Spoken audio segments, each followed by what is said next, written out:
Well, you've heard the news now, I'm sure. Well, I think we have all heard the news now. Kim Potter was found guilty on all counts. Look, I think she's culpable. But really? First-degree manslaughter? Give me a break. And I'm telling you, if you're a cop in Minnesota, you have to ask yourself a question. Would I be comfortable walking around with no gun at all?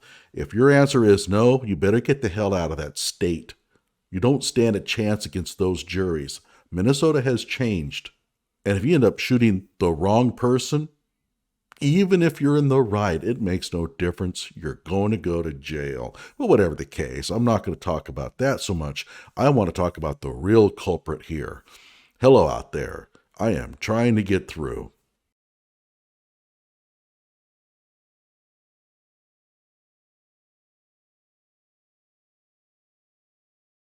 Okay, Kim Potter. She's 5'3". She looks a lot bigger here than she used to. No doubt she's put on a lot of weight over the anxiety of the trial.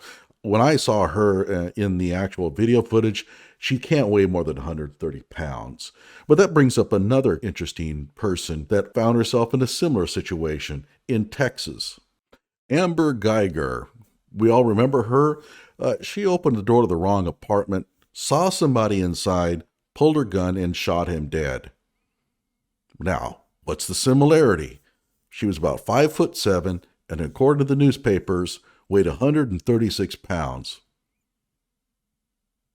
Way too small, in my opinion. And that raises an interesting problem here. Why is it that our police forces are being manned by people who are getting smaller and smaller and smaller?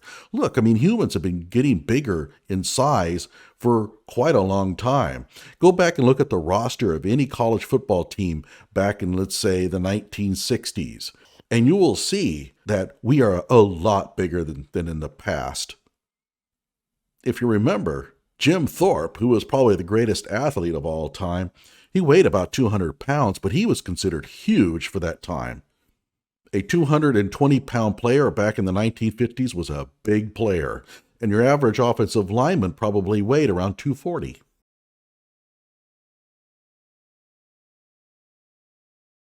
If even that. And now you're looking at 300 pounds.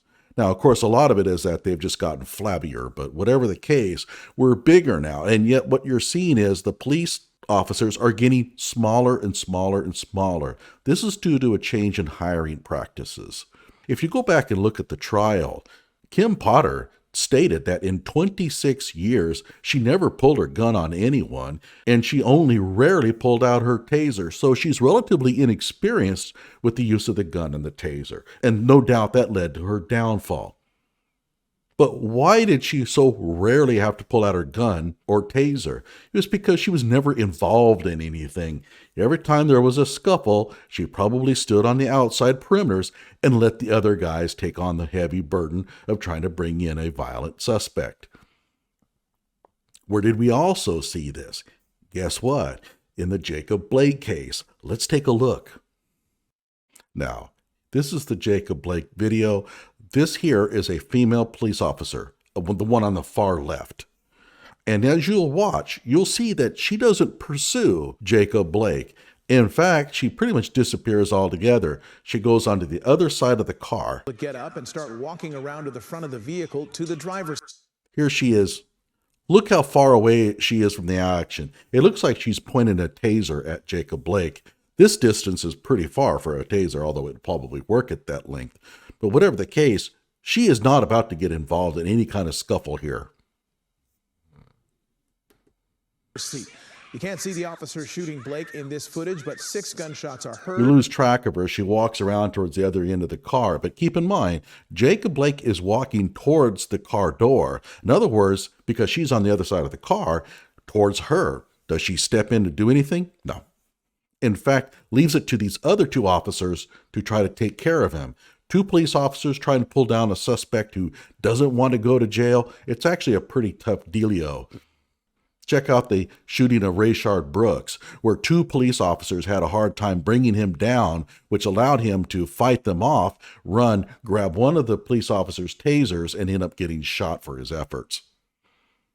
So Although people will say there were 3 police officers at the scene here, there really only were 2.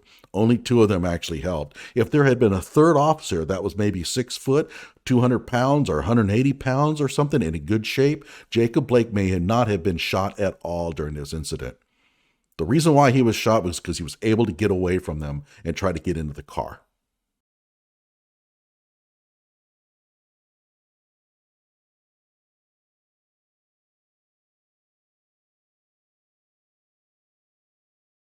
All right. Still not convinced? Let's take a look at an incident that occurred in Donan, Alabama. I've already done 2 videos on this incident, and it was all demonstrated to show what happens when you have 2 police officers on the scene, but only one of them does any real work. And what we have here is a fairly large police officer who's been called to the scene by this other police officer because she couldn't handle this dude. And so he goes in here, dives in. Now watch her actions. Turn around. Turn around. Hold on, don't touch me. Don't touch me. Don't touch me. And by the way, the white dude in the Lexus there, he's kind of a jackass. He's a sovereign citizen. He sort of brought this on his own. But whatever the case, you'll see what would have happened if we had had really 2 police officers on the scene. Priscilla, come get this. Can you get this? Look at this. Look at this. Now what she's doing is she's playing, I'm really involved here, but basically staying on the perimeter. So she's behind the larger police officer, kind of reaching in to make it look like she's really helping. She's doing nothing. I am a peaceful inhabitant. Stop. Get off me. No. Get off me. You want to turn around? No, I'm not. Yes, not. No. No. Yes, it's unlawful retainer. No. Stop. Stop. No. No. No. Stop. Stop. Stop. Stop. She's basically like pulling on one of his arms. Stop! Let go! Stop, baby! Stop! Stop! My children are called. You're hurting me. Stop! There ain't nothing happened. There ain't no crime been committed. You're unlawfully detaining me. What was this about, by the way? Well, he showed up to turn a dog in to the dog pound. He didn't have his driver's license with him. Oh, actually, and I take that back. He had his driver's license with him, but he refused to show the people at the dog pound his driver's license. They actually have a police officer stationed there. That's the woman. And he refused to comply, wouldn't show her his ID, and therefore she called the other police officer in to take care of the situation. Stop! Look at what you're doing to my children! Stop! It's okay. It's okay. Go! Stop! Get off of me! Get off of me! Stop! 37. Do not touch me! Come here, like Stop! Stop! Stop. Stop! Don't taser him. Over at 37. Don't taser him. Stop! Get off! His kids are in the goddamn car. Get it? No. He gets away. It shows you how tough it is to take down somebody who really doesn't want to go to jail. The police officer, the male, is a lot bigger than him, but he's struggling. Of course, he's not getting any help. Look where she is. Don't do it! Okay, now watch. He's going to be walking towards the left, and she is going to be right in his path. What does she do? Does she take him down or try to? Watch. Get on! Don't do it! Walks right by her. He doesn't even flinch at her. He just pushes her aside, and he goes right by her. Now, in her mind, now she's feeling a little bit embarrassed. She's not really helping. I think she's starting to worry what the larger male police officer is thinking about her efforts. And that's going to have a fatal consequence for the guy. Watch. Do not do it! Stop! Stop! Stop! Again, she's not really helping. She's not doing anything. She's looking involved. Stop! Stop! Stop! Stop! Stop! Stop! Stop!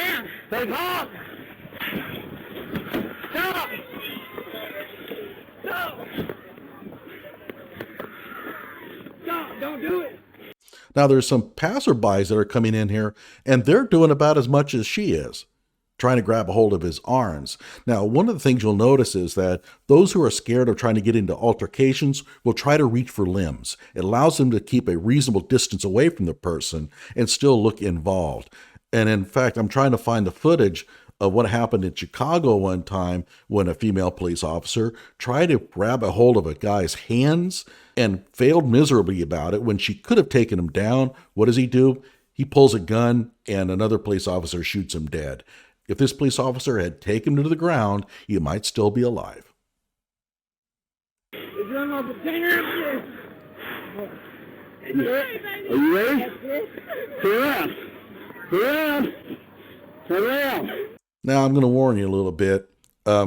If you're squeamish, well, I don't think there's anything much here to see. He's going to get shot. Watch. But I'm just telling you ahead of time, I'm supposed to do this. Frankly, I think that anybody who can't watch this is a wuss, but whatever. Turn around. Turn around. Okay, I actually had to switch videos because the other one cut off short. I forgot. Those people were so freaked out about showing a shooting that they edited out the most important part.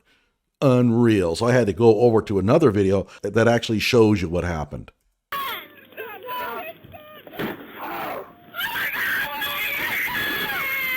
Guess what happened? Well, it's a little bit hard to see here. I'll show you here because we have some detailed images.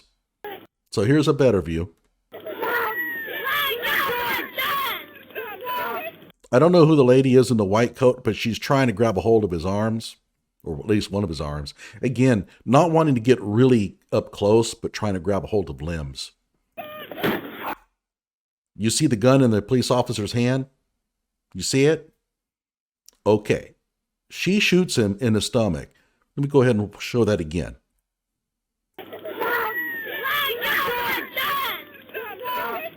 Right there. You see it?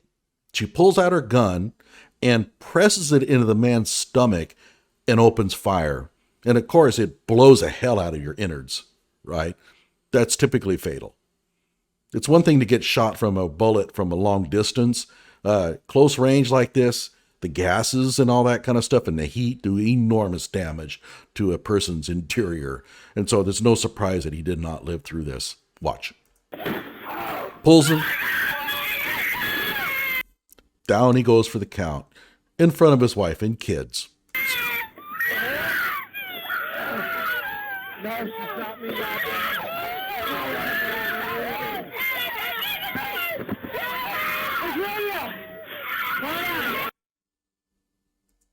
I'll post the video link here, so if you want to see the clarified video evidence, you can. You get the picture, though. What happened, I think, was she got a little embarrassed about not being able to help, and so decided to take action. Her claim was that the man had grabbed a hold of her taser on her service belt. Keep in mind, he didn't pull it and point it at her. He just grabbed a hold of it, and she pulled out her gun and shot him dead. Now, you go to the Rayshard Brooks case, okay? Rayshard Brooks grabbed the taser and then fired it at the police officers. They shot him dead, and guess what? They are in huge trouble there. They're going to go to trial. It's horrible. This police officer never charged. Acted in self-defense, they claimed. Okay, I don't care about that so much. I just want to talk about, again, what happens when you have police officers on the scene who can't shoulder the burden of that which the community has entrusted them, protecting the community, protecting the safety of the citizenry. And if you're not big enough and you can't do that, you have no business being on patrol. So what's the real culprit here?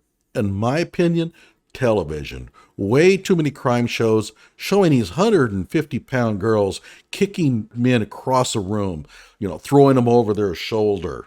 And, they absorb, and these young girls are watching this and they're absorbing this. And they all think, I want to be a police officer. So they join the FBI Academy or they join the local sheriffs and the police.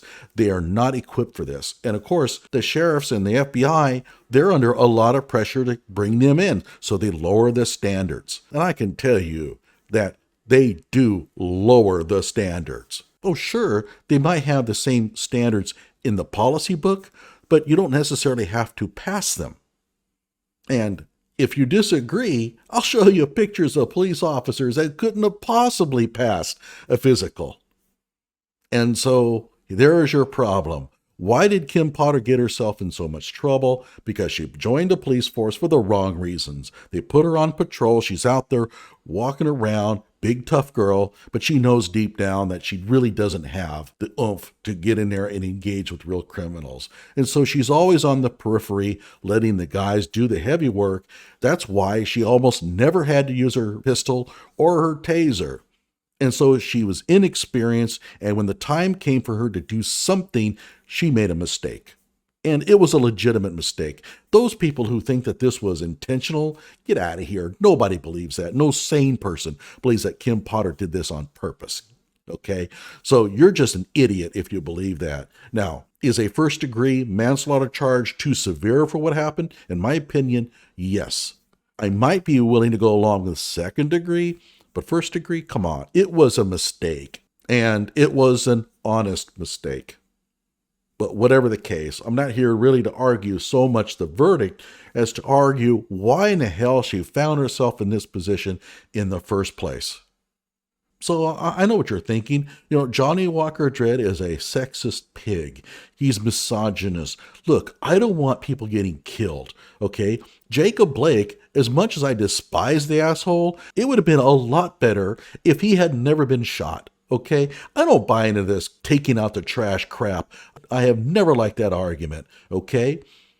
And yeah, I fall into some of this kind of talk when I get into back and forth with people, you know. That's what happens when you get into these arguments that can sometimes bring out the worst in you. But deep down, I really don't want anybody to get hurt. It would have been a lot better if JoJo Rosenbaum had never been shot that night. It would have been a lot better if Anthony Huber hadn't been shot. If only things had been different. And it's the same thing with this guy here on this video here. He was a sovereign citizen and an actual jackass.